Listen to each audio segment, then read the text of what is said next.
So now I think we will switch to the second talk of tonight by Tega.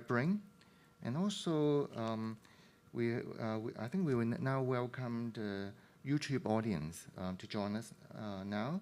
So once again, good night and good day whenever, depending on where you are.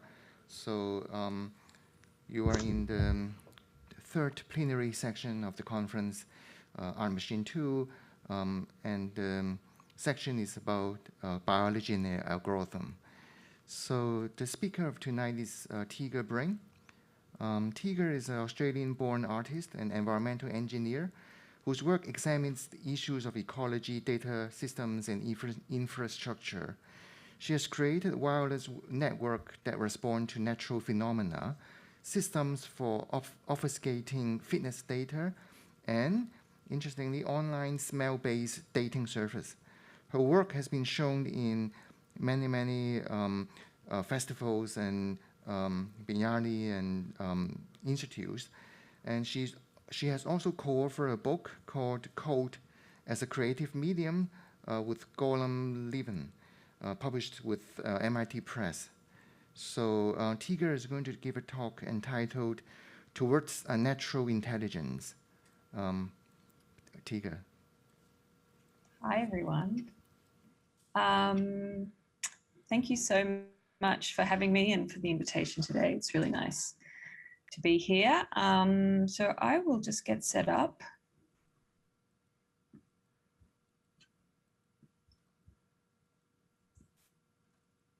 Okay, great. So yeah, so my talk today towards a natural intelligence.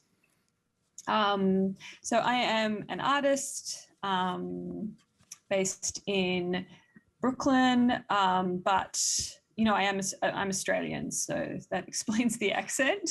My background's environmental engineering, but my artistic work over the last decade has been concerned broadly with the politics of technology. So how they structure our ecology, our relationships in our environment. And so, you know, I'm interested in this both materially, so how, you know, our infrastructures, our technologies literally redistribute resources and in, you know, environmental control in particular ways. But I'm also interested in this, you know, conceptually. So like, you know, what kind of ecological imagination is produced or foreclosed by our technological systems? You know, and I think underlying both these questions of like, you know, resources and imagination are questions of agency. So, you know, how do our technologies and infrastructures reconfigure agencies? How do they shift where decisions get made, and then how these decisions get actuated or acted upon in the world? So the works I'm going to show today sort of probe and dive into these questions. You know, and I think one other, you know, thing that I'm very interested in, also coming from sort of a interdisciplinary background, is, you know, what artistic inquiry is able to do that, say, you know, engineering or journalism or critical theory might not be able to do. So, I mean, already mentioned today is this, you know, art's rich history of exploring use value, uselessness, malfunction, and a lot these, you know, these sorts of histories and explorations, along with strategies like humor, satire, participation, publicness, working in public, you know, does make artistic inquiry a unique space for engaging and probing socio-technical systems, you know, in ways that are applied, open-ended, and less constrained by the agendas of, say, industry. So, you know, I'm particularly interested in this question of, yeah, like how artistic inquiry can offer sort of instructive glimpses of other ways to configure the world. And so my talk today is divided into two sections called Model and Protocol. And in each I'm going to deal with a particular work that examines these ideas as different modes of or approaches to environmental governance and management. Okay. So, you know, over the last several years, I have been particularly focused on contemporary machine learning, you know, often described as AI, and also what it means to insert these kinds of technologies into, you know, the space of environmental management. So what kind of imagination is produced by this? How does this sort of reshape agencies? So, you know, machine learning, it's a concept that's been around for a while, defined in 1959 by Arthur Samuel as, you know, the ability to learn without explicitly being programmed. So rules are derived from patterns across large data sets rather than programmed explicitly from theoretical knowledge. You know, and so this first work I'll share sort of responds to this question of like, why is it such an evocative idea that we might automate or outsource ecological decision-making to artificial intelligence? You can see there's a, you know, bunch of screenshots that I pulled together on this slide. And there has been, you know, a sort of real growth in this area as sort of artificial intelligence has been applied in so many disciplines, so many sort of sectors. There's, you know, so there's some key arguments that are made, of course. We see one of these up on the screen that that AI somehow I'll read the quote: "Machine learning is not biased by the human mind." So there's this idea that, you know, AI is going to like depoliticize decision making, and so this is obviously a very like evocative idea, particularly in the context of the ecological crises that we face. And so that, you know, this first project is sort of responding to that particular claim. And so part one, model. So models, you know, are this attempt to represent reality. And this project Asunder was made in 2019, collaboration with Julian Oliver and Bengt Stolern. And it's a work that explores different approaches to modeling. It combines machine learning techniques, so this is like statistical approach to modeling, with traditional environmental modeling, so numerical modeling. And it does this by putting a machine learning process in direct conversation with a global community climate model. And the work does this in response to this growing interest in the application of AI to critical environmental challenges by situating this as a literal proposition. So it presents a fictional environmental manager that proposes, simulates, and then models alterations to Earth's surfaces, producing often what are, you know, absurd or unacceptable results. The system starts by selecting regions that are, you know, environmentally significant and that have been subject to remarkable environmental change over the decades. So you can see a couple of case studies on the screen of the tar sands in Canada and area of the Amazon. And then it uses a GAN, or a generative adversarial network, to generate a series of large-scale edits to these landscapes. And these edits then are read as geoengineering proposals. So, you know, I'm sure this has been well discussed already, but, you know, again, being a generative model that is trained on a large data set of images. So it, you know, interprets patterns in pixels as rules, and then it uses these rules to then generate new images in the style of those in the data set, but that are themselves unique. And so in this work, you know, we trained a GAN on publicly available satellite imagery from Landsat 8. So this is, you know, the Landsat satellites. And the resultant software model is then used to generate these fictional satellite imagery. So these are projected at scale and they become these strange, uncanny engineering scenarios. So you see one here of Dubai's very famous coastline that then is augmented by this sort of land mass off the coast. So this is a landscape edit generated in the Amazon. And And so our system produces a multitude of options for our region. So every region has like a large amount of these propositions produced. And it selects one and then proceeds to interpret the tile as land use parameters that are then input into a climate model. And so the climate model then simulates this new planetary scenario. And this, is a process that's slowly playing out in the space, in the exhibition space.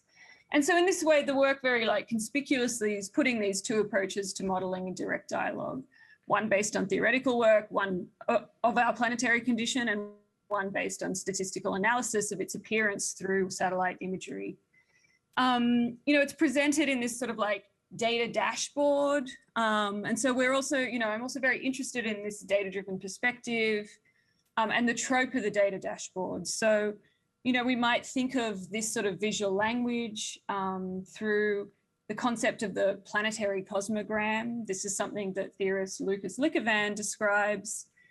And he describes the planetary cosmogram as a figure that puts forward a model of metaphysical organization, a planetarium of relations, a tangible compression of cosmological orders that people believe themselves to inhabit. And so the worldview put forward here, tends to reinforce this fantasy of an objective, all-seeing perspective, one that promises, environmental command and control. Obviously, the dashboard has this military history. But in the case of Asunder, it presents machinic fictions that, despite their often absurd appearance, are actually highly constrained, as are all machine learning systems. So, of course, GANs can only produce imagery from the space of their training data. And in this way, Asunder's only able to reproduce patterns in colors and textures that have existed at Earth at the time when, the Landsat 8 satellites flew over. And so the work also points to this sort of crucial limitation in machine learning systems, which is that they're highly conservative. They assume the past to be indicative of the future. This system can only, generate imagery that it has seen before. It can't envisage a world outside of the space of its statistical model. And so this is very much in contrast or tension with, our sort of the climate crisis, where, we are breathing an atmosphere that has never before been experienced by humans. And we know that, future environments are certainly not going to be like what any human or machine learning system has known them to be. So here, Asunder is examining these characteristics of existing methods and imaginations for AI and automation in the context of environmental management. So it's sort of extending where we are at present. And in some ways, it's operating with the sort of trick of popular sci-fi that's sort of extrapolating the status quo with bigger, fancier computation. And, like the promise of AI and ML in general, it also relies on this kind of futurity that never arrives. So, it's sort of examining something that's just out of reach, raising, these questions in a future space. And so this sort of raises the question of how do we uncouple technology from this idea of futurity to deal with where we are now? What does it look like? A second question also for me that came from this work is, what might it look like to try to refigure our socio-technical systems rather than extrapolate from where we are now? How can we produce an alternative imagination for how we design? And so this brings me to the second section here, protocol, which attempts to address some of these questions. So, protocol is a procedure of rules. A computer protocol are sets of rules that define specific technical standards. So, famously, Alexander Galloway argues that protocol is where control exists in decentralized systems, and it's therefore an opportunity for intervention. And so this next work called Solar Protocol, does just this. It is a work in the form of an experimental computational network. However, rather than using artificial intelligence to provide the logic that dictates how decisions are made in this system, the system derives its logic from the environment itself. So how does it do this? So the work consists of a web platform or a website that is hosted across a network of solar powered servers. So a solar server is a single board computer that's powered by a solar panel and a small battery. So, we're just using off the shelf technologies here, like Raspberry Pi is our server. And each of our solar servers are stewarded by volunteers in different locations around the world. So we've spent the last year recruiting people who are hosting these systems. And so the work, exists outside of the gallery and museum. It's a sort of participatory, open-ended experiment that's inviting this sort of diverse group of people into these questions of technological agency and planetary computing.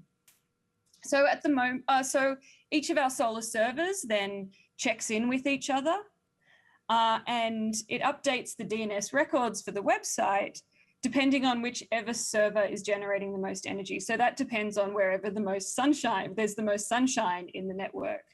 So if you visit the website at solarprotocol.com or .net, sorry, what you see, the media you see being served is coming from whichever server is in the most sunshine. So Solar Protocol is playfully reconfiguring internet technologies, specifically the DNS protocol. So just a little refresher on the DNS protocol. So DNS is this decentralized system that's basically matching, the URL address, so the domain name with the IP address of the server. So it defines the path between browser and server. And in large scale, high volume web services such as like Google or Amazon, where there'd be multiple data centers, multiple servers in different locations, the DNS protocol would typically direct network traffic to whichever server gives the quickest response time. So, if I go to google.com, my request would be sent to whichever Google server responds the quickest. And so this is usually the server that is closest to me geographically. It's more complicated than that, but generally, response time is the thing that's prioritized. And of course, this is prioritizing speed over other factors that determine how the network operates. And this is a characteristic that's prevalent in much digital culture, like speed is an ideal. But of course, it doesn't have to be this way. In Solar Protocol, so I'll just, just to refer to this diagram, so you have your browser. You can see the path number one is your browser asks the DNS server, like, where is google.com? The DNS server sends back the IP address and says, it's at 192.3, whatever. And then the server goes to that IP address. So, you're hitting this DNS server. And so we've sort of reconfigured this in our system. The logic is based on the sun. And you're automatically directed to whichever server is generating the most solar energy at the time you request the website. And so, here, so our client, so the browser is, so basically, yes, I'll explain the diagram. So, there's a different server. The servers check in with each other and the active server is the one that's generating the most energy. And that active server sends its IP address to the DNS server, so that when your browser is, hitting the DNS server going, where is solarprotocol.net, it's sent the IP address of the active server. So we've sort of reconfigured this protocol in this way. And so decisions about where to move computational work in this network then are made according to where there's the most naturally available energy, rather than according to what would produce the quickest results for the user. In other words, in Solar Protocol, it's the distribution of sunshine across the planet that determines this configuration between browser and server. And so this project takes a lot of inspiration from Low Tech Magazine's Solar Powered website that was published in 2018. So this, I'm sure most of you have come across this, but this magazine ported their entire online archive to be hosted on a single board computer powered by a solar panel and a small battery. And due to the reduced power resources that's made available in this system, they then had to reduce the size of the assets on the site and made a whole lot of unconventional design decisions, like, using system fonts rather than importing fonts, using ASCII symbols instead of images for a logo, not using JavaScript, not using tracking technologies.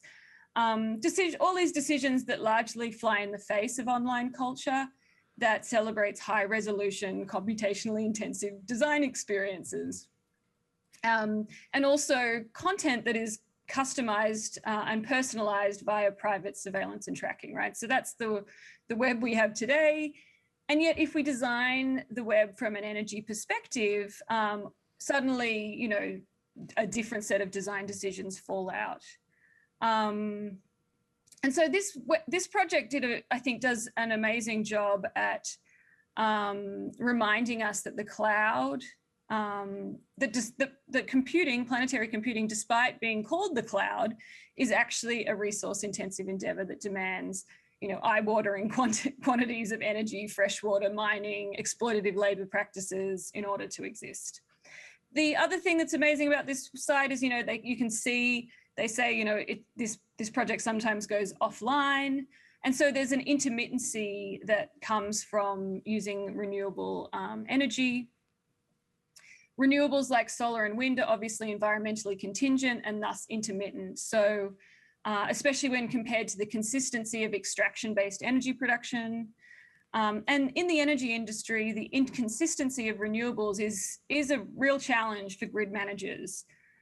So like, you know, this is particularly a problem in California, where there's been a rush to install like solar systems on rooftops, just, you know, individual people installing solar systems, that has produced what's known as this duck curve problem, right? So what you're looking at is a graph that's showing demand on the grid throughout the day. And so solar systems produce power during the daytime, during sunshine hours, and therefore they significantly lower demand on the energy grid, right? Because people are generating their own power and using their own power. But then in the evening, just as people arrive home from work, they start using more electricity because they're cooking dinner. And then, but that's at the exact same moment that solar energy falls to zero, right? Because the sun sets. And so you have these two dynamics of increasing demand and falling supply in solar energy that causes this variability across demand on the grid, known as the duck curve problem. And this is a really big challenge because, you know, it's really hard to turn a coal-fired power plant on and off really quickly, right? This is not a new problem. It's a problem well known to UK grid managers who have long dealt with a challenge of what's called television pickup, where in live broadcast events such as football finals, you know, demand on the grid is synchronized, you know, synchronizes a whole population's activities. So the football match I've got on the screen here is an event, the FIFA World Cup in 1990. England was locked in a 1-1 battle against West Germany. It went to a penalty shootout. The UK missed their goal. And, you know, 16 million British people walked to the kettle and made a cup of tea at exactly the same moment, causing the biggest demand on the grid ever seen. And so when a significant portion of people are also generating solar energy, you can imagine that you have these synchronized human behaviors also layered onto large-scale environmental fluctuations. And you have this resultant variability in energy demand that creates this big challenge. And so in Solar Protocol, we thought a lot about the relationship between intermittence and situatedness. It's impossible to distribute energy demand if one has to make tea for British people, right? That's a very like situated thing. But on the internet, it's possible to distribute computational work and energy demand amongst different servers in different locations. And so Solar Protocol does this by automatically moving the host, the active server, to wherever there is the most sunshine.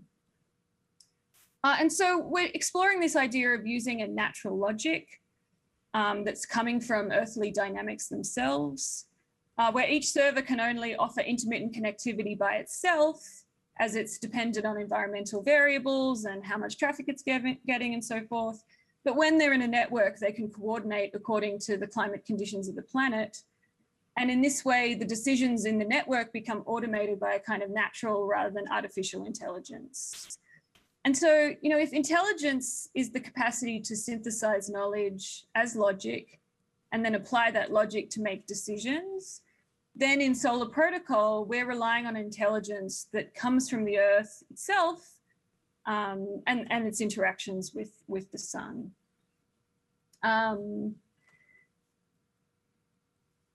What gets to be recognized as logic and therefore be able to be applied as intelligence? You know, much has been written about artificial intelligence where logics are derived from massive data sets that are statistically analyzed for pattern and correlation. But what other logics might be applied and understood as intelligence? What of intelligence that is neither artificial nor human, that which we might call natural intelligence? So I'm using this term natural, you know, not to revert to some like modernist fantasy that separates humans from nature and everything else, but it's a provocation to disturb the dualism that's already implied in this term artificial. The dualism implied by artificial intelligence, it's not just linguistic either, but it's strategically used to obscure, you know, the exploitation of human labor and human intelligence that's central in the contemporary production of AI. So, you know, as Amazon's cynically titled Service Mechanical Turk reminds us, right, referring to the chess-playing automaton. And so this concept of natural intelligence is this prompt to recognize more diverse forms of intelligence and logic, and for us to learn or relearn how to work with these logics in our technologies and infrastructures. So what does that world look like? I think it's easy to overlook that our lives are actually enmeshed with different kinds of logics. You know, some logics emerge from multi-species entanglements, as we just saw from Jana's talk, while others emerge from, you know, more celestial interactions, from atmospheric or geological forces. Reproductive cycles, vegetal metabolism, all automate material cycling on Earth, like the carbon cycle, like the release of oxygen, you know, and these large scale processes that maintain livable conditions on Earth are still for the most part automated. In other words, they happen naturally in lieu of conscious or designed human intervention. Like all infrastructures, natural intelligence becomes most visible when it degrades. And we can see that now in the concurrent ecological crises that are unraveling automated ecological processes and, you know, that are disruptions that pose a real existential threat. So learning or relearning how to recognize, how to not only recognize, but actually design with natural intelligence is therefore an urgent undertaking. You know, can the growing recognition of intelligence in the context of computing and data systems, can this catalyze a recognition of intelligence more broadly? And so, you know, as theorists like Benjamin Bratton have asked, does AI offer us this Copernican turn, a way for us to recognize that we don't have a monopoly on intelligence or automation? You know, and this could be one of AI's more valuable effects. So I'm sort of developing these twin ideas here, right? That traffic terminology between the technological and the ecological. So, you know, natural intelligence that interprets and implements environmental processes as computational protocol, but also the inverse, where I'm trying to use this language of computing and automation to point out ecological dynamics, right? And estrange them and cast them in this new light. You know, can some of that breathless wonder attributed to automation and the discussion of technological automation be translated to often taken for granted environmental processes?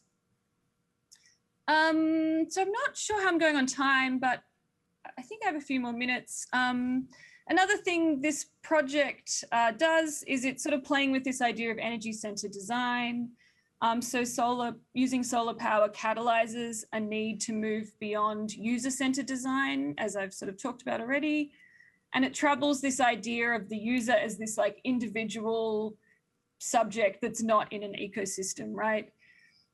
This is a convenient fantasy that gives a designer permission to ignore the material impacts of their decisions. So how could design culture engage with ecological dependencies with the same kind of vigor that it has been engaged with aesthetics, human perception, and cognition?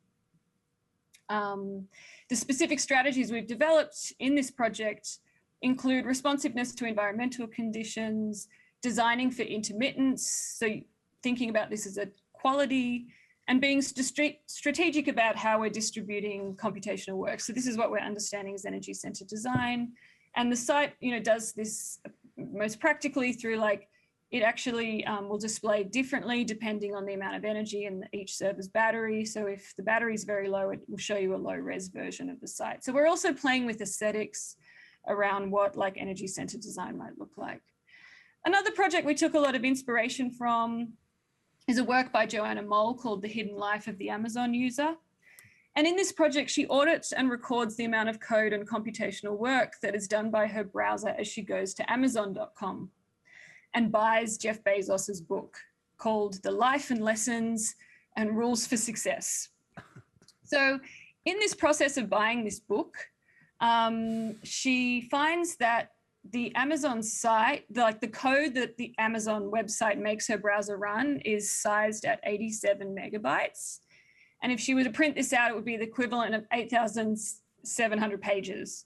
So to put this in perspective, we could imagine what the minimum amount of data exchanged would be, what the minimum amount of data needed to make an online purchase would be, and maybe this would be a product number, a credit card number, a street address, and so this could be transmitted to Amazon in a few lines of text or in a file size less than, that's 0.001 megabytes. So she's showing that Amazon, being this expert in a capitalist logic that incentivizes the exporting of cost to someone else, she's showing that that's even built into their website, right? So just the way that Amazon treats its workers, where many are forced to draw on social services like food assistance in the US because they're paid such little, their wages are so low. The website also implements this logic where the user's browser is doing a significant amount of computational work to show them product recommendations, ads, collect data that Amazon would then on sell. And of course, the user is paying for this through their electricity bill. So in contrast to this in Solar Protocol, we attempt to really be accountable for how our site distributes computational energy and computational work. And so we do this, again, we don't use JavaScript. We generate the visualizations in the site server side, because if we do it on our servers, we know it's being done with solar energy rather than if it's done in the browser where it's likely that it's a fossil fuel powered energy regime. And so we're using a static site generator and so forth for these reasons. And so there's, also, these political effects that sort of fall out from this, if in an energy-centered design situation, maybe surveillance data collection isn't prioritized as much, that would have, produce a different political situation. So this is an idea that author Timothy Mitchell explores in his book, Carbon Democracy, that looks at how different energy regimes offer different political possibilities. And so the visualization you're looking at is shown on the website, and basically every ring is one of the servers in our network. So you can see, we have one in Chile, we have one in Dominica, the indigenous territory there, we have one in Australia. And the yellow bars are showing when each server is going in and out of sunlight. And then the colored solid lines are showing when each server is the active server. So you can see that each server becomes active roughly when it's in daylight hours. It obviously jumps around the network. And this diagram is showing the past 72 hours of activity across the network. So you're seeing 3 days here, which is why each server is kind of going in and out of light 3 times. Okay. So another project that was also a big inspiration for us here is Katie Patterson's work called Future Library. So this is a work that consists of a forest. So she's growing a forest over a period of 100 years. And at the end of that century, it will be felled to produce an edition of books. And every year in that period, she is commissioning an author to write one of these books that will remain unread until the 100 years is up. So I really love this work for its metabolic accountability, and that cultural production here is happening at the pace of the trees themselves. So there's this sort of temporal shift that Patterson is making here. And she's also establishing a protocol for the work, and it's a protocol based on the dynamics of the forest. Similarly, I have played with redesigning infrastructures based on the timescales of other species in earlier work. This is a work called Coin-Operated Wetland that partners a wetland with a laundromat in this off-grid participatory system. So, audiences are invited to come and wash their clothes in the system and be confronted by this wetland. And so it's an attempt to build infrastructure based on this model of mutualism, where both the laundromat and the wetland need each other to survive. Otherwise, the whole system fails. And so as a result, I'm trying to reframe the infrastructure here as this negotiation and outsource some of the agency and how the laundromat operates to the environmental dynamics happening in that wetland as well. So, it's also a very slow system. You can't use it in the same way as you would use a sort of grid-based laundromat. And so to conclude, Solar Protocol is sort of playing with this idea of what low carbon culture might look like. So on the internet, this might, in the context of web development, UX design, this might be an invitation for the development of, small assets, more stylized, intermittent web experiences. There would be an impetus to perhaps spend less time online or pursue non-computational forms of culture. And we experienced this when we were making it. So we were doing a lot of the development for this project in the sort of middle of the New York winter. And often the batteries would go out, when the sun went down, and we would have to stop work and come back tomorrow. So it did very much articulate a different way of working as well. The work also is very much exploring a concept by Robin Wall-Kimmerer, who examines issues of ecological accountability, and she's published a lot on Indigenous protocols known as the honourable harvest. And she explains this as, so the honourable harvest describes practices and philosophy that guide the manner in which we take from the living world, protocols of asking permission, evaluating impact, taking only what you need, using appropriate technology, demonstrating respect, and reciprocating the gift. So the honourable harvest has many permutations, but it basically is a set of rules that governs how one should gather plants and resources from your bioregion. And so these are deceptively complex and include things like, never take the first plant that you see, never take more than half, and so these are quite sophisticated species management protocols that ensure you're never going to take, the last member of a species in an area, or you're not going to over-harvest so that a region can regenerate. And so renewable energy production, like we're playing with in the Solar Protocol work, provides a step to a more honourable kind of environmental ethic. And Solar Protocol sort of models a system for governing via protocol that automatically, curtails its operation based on the energy that it's able to produce.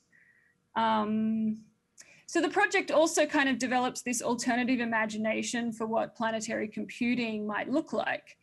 So this is a term that's increasingly used to describe the layer of computing that is involved in producing our understanding of planetary conditions. So, climate models, sensing, all of the layers of that stack.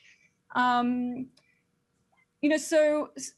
from the very inception of computer science, we've had these foundational concepts like the Turing machine with its infinite roll of tape that produces this imagination for computing as infinite and unlimited, right? Where is this infinite roll of tape? We live in a finite planet and a finite world. So this pursuit of infinite computation continues. This is very much alive in the world right now, in the desire for ever higher resolution sensing, simulations, prediction, And it's being bolstered by the urgency of achieving carbon neutrality and negativity accounting, right? So your time's up. Oh, my time's up. Okay, I'm nearly at the end, right? Okay. So on the screen, you know, we see this project that is in development by the EU at the moment called the Digital Twins Project. You know, and it's called Destiny. It's an attempt to produce a high precision digital model of our planet using machine learning and extreme scale computing, right? And so I guess my final question is like, but how much more do we need to know about our predicament? You know, do we need more computing and ever higher resolution models? We've known, you know, for a long time that CO2 produces warming, as shown by Eunice Foote's work. The limits to growth at the 70s, and more recently in 2017, you know, we have this most signed scientific document in the history of humanity that is telling us of our climate crisis. So in a lot of ways, I think this pursuit of large-scale computing is this sort of procrastination tactic by the political class to sort of hold off on actually acting in the face of the challenges we have. So yes, I guess in conclusion, trying to rather than thinking about automation and algorithmic governance through the lens of AI, what does it look like if we actually, you know, situate it in the environment and read it directly from the world itself, and, you know, avoid that sort of abstraction that happens if we rely on models and simulations exclusively. Okay, and I think I'll leave it there. Thank you very much. In the spirit of conserving our time for discussion, so maybe you can kind of continue the points in the Q&A section. So the online audience, you're welcome to type out your questions in the chat room. And meanwhile, audience in the room, do you have any, the gentleman over there? Hello, I have a question regarding your solar protocol. So I wanted to ask that when you said that you're directing network to servers, exactly what's happening there? So basically, you know, we have servers set up in different time zones around the world, and each of the servers is connected, and they're all like collectively hosting our website. And so when you go to our website, you're, depending on what time of day and what is happening around the world, you're sent to whatever server is producing the most energy at the time. So unlike a typical configuration of a system like this, where that decision about where to send your traffic and therefore where to do the computational work, we are making that decision based on, you know, the climate conditions or the distribution of sunshine around the world. Does that make sense? It does a little bit. I have a follow-up question on that. Does it cause any sort of network congestion? What do you mean by that? Sorry, I didn't hear. I wanted to ask that if you're directing all your network to one particular server, does that cause any network congestion? Yeah, I mean, that's a great question. And I mean, we are doing this obviously in a very kind of like DIY, small scale capacity. I mean, and this, I think this sort of approach to managing a network is going, like, it's not completely unique in that decisions about how computational work gets distributed between data centers would also be the cost of energy in that decision, right, by big providers. So, you know, if energy costs are cheaper in one place than another, you know, I think decisions would be made based on those conditions as well. So it's like I guess what we're proposing here isn't so different from that idea, but I think we're trying to, as I kind of emphasize, we're trying to like do some like conceptual work here of thinking how we might design differently. So yeah, I guess the short answer is we haven't had issues with congestion yet, but I wouldn't say that like we're dealing with high volumes of traffic or anything. Well, I had one final question about your first project regarding the ones where you're projecting planes and lands and geographical data. You said you were using GANs, so I would like to ask what sort of competition are you inducing, because GANs operate on you pitting one network against the other. So what sort of competition is there? We're using infilling technique. I can get up the paper and send it on to you if you like. But we pre-trained this particular approach to infilling with GANs on the Landsat 8 imagery. And so the work is using like this pre-trained like machine learning system, and the computational work happening in the space is the traditional kind of climate modeling. That's cool. Thank you. We have an online question. Tega, I love this idea of alternative imagination. Could you elaborate on this? I think it's a very interesting replacement for the dominance of the word dreaming in AI art. Yeah, interesting, because that came up earlier today. I think for me, it's a way of realizing that, technologies and the decisions we make and the view of the world they present to us do more than just the work they're immediately doing, right? They produce a way of thinking, they produce an ontology, they produce a way of living, and I think that's what that's the sort of work we're trying to do here, in that like, if you start trying to design systems that are grounded in the environment, then, like, how do we start thinking differently? Then we're like sharing authorship and agency with like environmental dynamics, where, the actual like relationships we're in, the ecology we're in, it gets, embedded into our technological system. So it produces this very different way of sort of thinking about how to design, where you're trying to design with multiple agencies, or leaving space for like other authors or actors, like, wetland plants or like the sun, or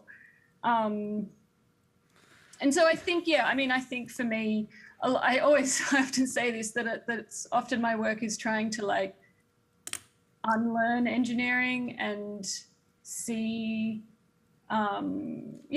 technologies as this sort of like world creating. It is interesting that, we think of we talk about the black box and, understand the sort of computers as this hidden thing, but you're talking about something else that's hidden, which is power, which is the consumption of energy. And, when we're using electric lights or, machines, we're aware of the energy that they're consuming. And somehow with with the computer, it's designed, to completely hide the fact. And we just simply, I'm just speaking just as obviously intellectually, we understand, but speaking from an everyday point of view, one doesn't even think about the fact that one is consuming energy when one's using, our cell phones and our computers and so on. I just think that they seem part of, and as I say, if you think about the way that the computer's designed like a desktop and designed to be this space of play and so on, it doesn't seem like an energy consuming artifact at all. And you're sort of exposing a sort of, I think brilliantly exposing a sort of fundamental condition of existence of the our algorithmic domain. I think, and I think like even the idea of seamlessness, right, which is so central to how like designers think about like online. It is this obscuring move, right? To Yeah, well, I mean, wireless. You know, you don't have. There's no cables anymore. You know, it's like, it's like there's not the physical dimensions that we all associate with power supplies and machinery. We're constantly using our mobile phone and texting each other, even though we are sitting in the same table. So this kind of hidden energy consumption. So thank you very much, both Yana and Tega. So we have a great section tonight, and timing is exactly right. So and it's time to say goodbye. Thank you very much for the speakers and the audience in the room, and also the online audience.